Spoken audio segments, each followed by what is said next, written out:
So today we're testing the new P790 from TaylorMade. Now TaylorMade have updated this club for this year, so we've seen this come out before in 2017, but this is a new updated version. So you can see if you look at the club, they've updated some of the styling, it just looks a bit more simple from the back of the club, some of the shaping looks a lot better. And one of the key things I actually like now over the ball is that they're taking a bit of offset off the club, so sometimes mine misses left, so seeing a lot of offset is kind of off-putting, so over the ball that's something I really like. But let's hit a few more shots and see how they're performing. So I've got 150 here, we're just into a bit of a headwind, we're on the par 3 11th at Fixby, and I've got a 6-iron here.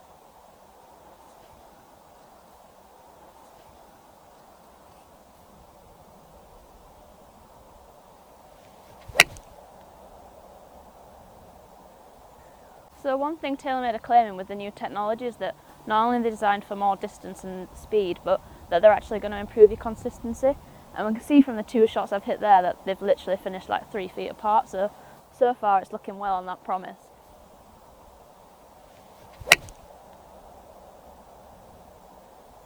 So currently I have the P760s, and with 6-iron I'd look at carrying it about 155, 160.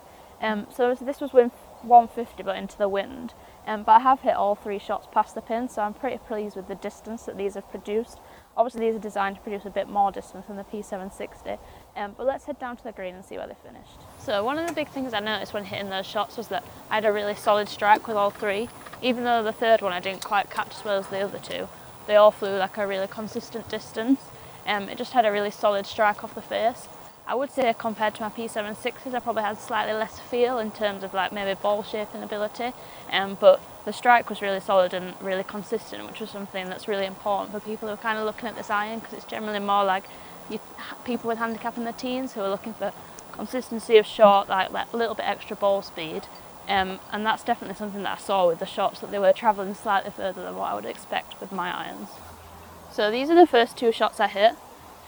We can see they finished about 15-20 foot past the pin, but pretty tight dispersion really between the 2 shots. The 3rd ball's just here, I just pulled it slightly, so it just bounced on the fringe and ran off to the edge.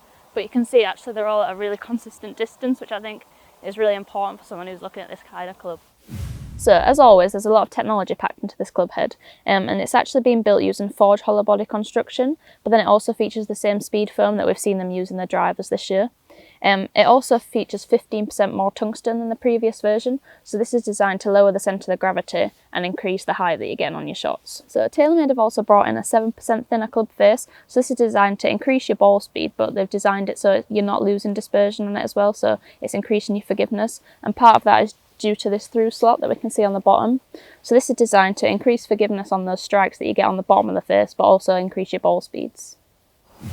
So I think a key thing with irons that sometimes people forget about is like fitting the pitching wedge to make sure it's right, because obviously you're moving into kind of your gap wedges and your lob wedges after that, and you want something where the difference isn't massive. Sometimes I can get a massive gap between like my 50 degree and my pitching wedge if I don't get that gap in distance right.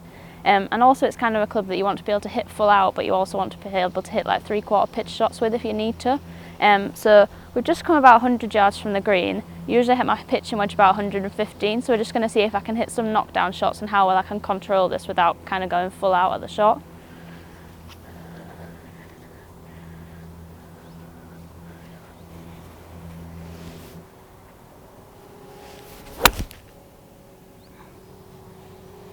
So hit that a bit low, just came a bit off the bottom of the face, but I still got the distance that I wanted, and it's just finished on the right side of the green.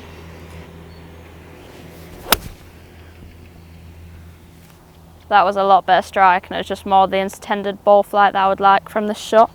I actually found it quite easy to knock that down, which sometimes I struggle with because I feel like the club's just going to go through the ball and I'm going to miss the green left.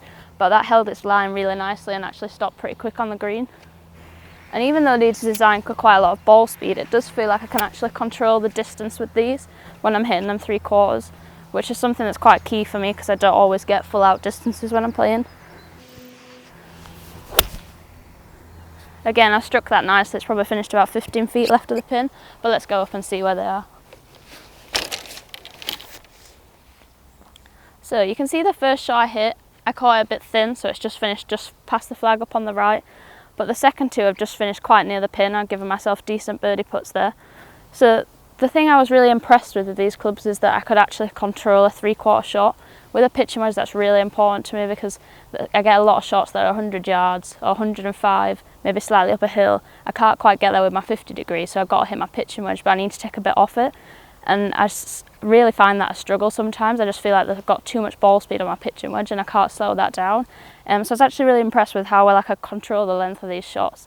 And that's something that's just really key to my game, and I know that affects a lot of people, and it's a shot that people really need to hit. So if you are that person that's looking for something that's really easy to gap between your gap wedges, then I'd definitely be looking at this club.